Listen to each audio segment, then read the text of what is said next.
En septiembre de 1821 se dieron declaraciones de independencia sobre la corona española que, después de varios experimentos políticos, concluyeron con el nacimiento de 6 países que hoy conocemos: México, Guatemala, El Salvador, Honduras, Nicaragua y Costa Rica.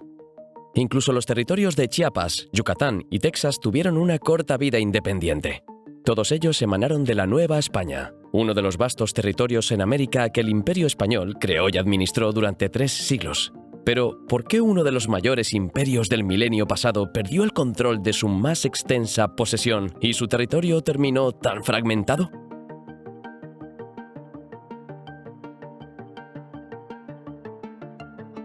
La Nueva España era una de las naciones más grandes de su época. Se extendía por más de 7 millones de kilómetros cuadrados, desde regiones del suroeste y sureste del actual Estados Unidos hasta el noroeste de Panamá. El territorio actual de España cabría 14 veces tan solo en la Nueva España, más aún en sus otros virreinatos y territorios de América, África y Asia. Su conformación territorial era diversa. Había reinos como el de México y Nueva Galicia en la región central. Al norte estaban las provincias internas del oriente, como Nuevo León o Nueva Extremadura, y las provincias internas del occidente, entre ellas las Californias, Nueva Navarra o Nueva Vizcaya. Hacia el sur estaban las capitanías generales de Yucatán y Guatemala.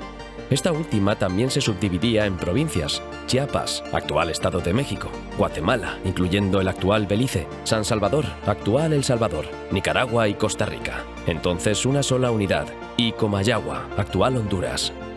La capital de Nueva España era Ciudad de México, pero Ciudad de Guatemala actuaba como una segunda capital en términos de gobierno.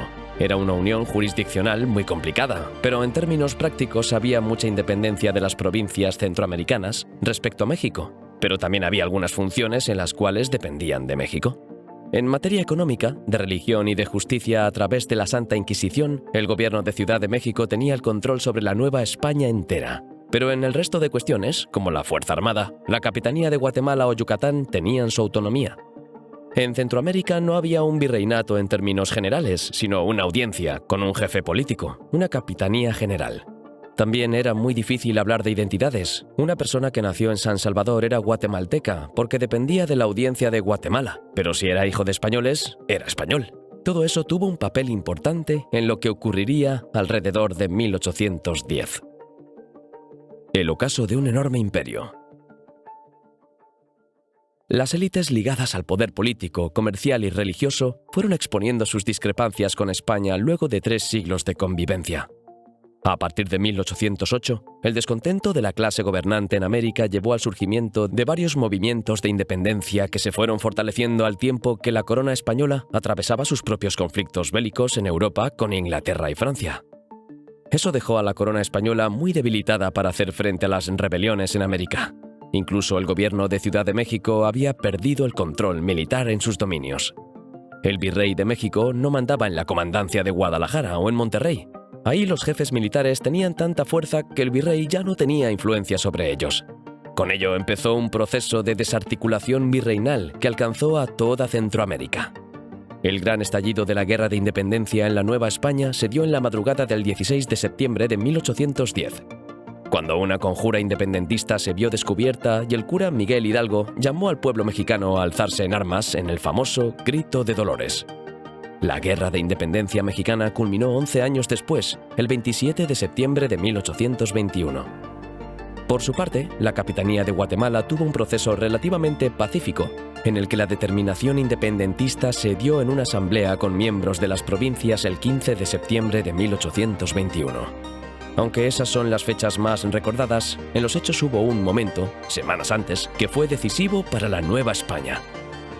Los Tratados de Córdoba. Cuando México y las provincias de Centroamérica declararon su independencia, ya tenían un plan en marcha: conformar un imperio. La idea fue plasmada en los Tratados de Córdoba, que fueron firmados entre los independentistas mexicanos y autoridades de la Nueva España el 24 de agosto de 1821.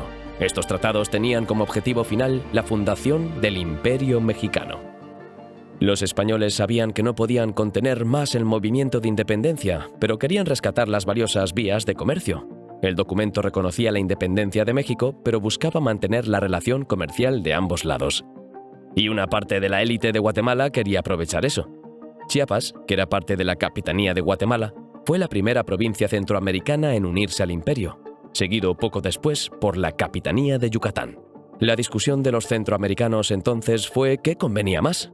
¿Permanecer independientes o unirse a alguna de las dos grandes potencias limítrofes, Colombia o el Imperio Mexicano? Claramente, por vínculos históricos, tenía más sentido unirse al Imperio Mexicano, pero Panamá, que hoy es parte de Centroamérica, quedó en la Gran Colombia. Bajo el nuevo imperio se delimitaron 24 provincias, muchas de las cuales conservan sus nombres en México y Estados Unidos hasta la actualidad, como por ejemplo Texas, Nuevo México o California. Por lo que respecta a Centroamérica, se dio la delimitación casi actual: Guatemala, incluyendo a Belice, El Salvador, Honduras, Nicaragua y Costa Rica. La fragmentación final. No obstante, el Imperio Mexicano duró poco. La inestabilidad política que persistía desde la asunción del emperador Agustín de Iturbide condujo a un golpe de Estado en febrero de 1823, el cual llevó a la disolución del Imperio Mexicano un año después.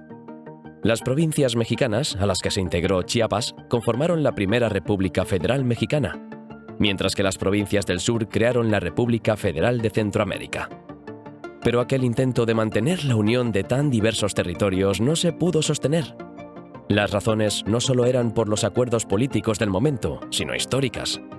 En Centroamérica no se alcanzó a construir una identidad fuerte en todo el territorio como la mexicana.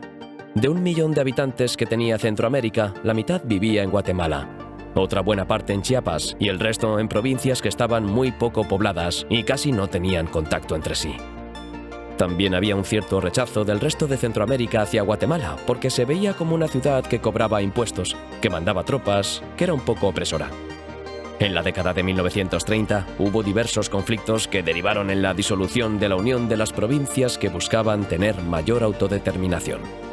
Fue entonces que nacieron 5 repúblicas independientes: Guatemala, El Salvador, Honduras, Nicaragua y Costa Rica. En el caso mexicano, 100 años antes, en la década de 1830 y 1840, el país perdió importantes territorios ante Estados Unidos, concretamente Texas, la Alta California y Nuevo México. La disolución fue tal que incluso Yucatán declaró su independencia durante 8 años, pero volvió a la Unión Mexicana. Fue así que los más de 7 millones de kilómetros cuadrados quedaron divididos en las naciones que ya celebran más de 2 siglos de independencia. Si te ha gustado el vídeo y quieres ver más como este, puedes suscribirte a Coste de Oportunidad.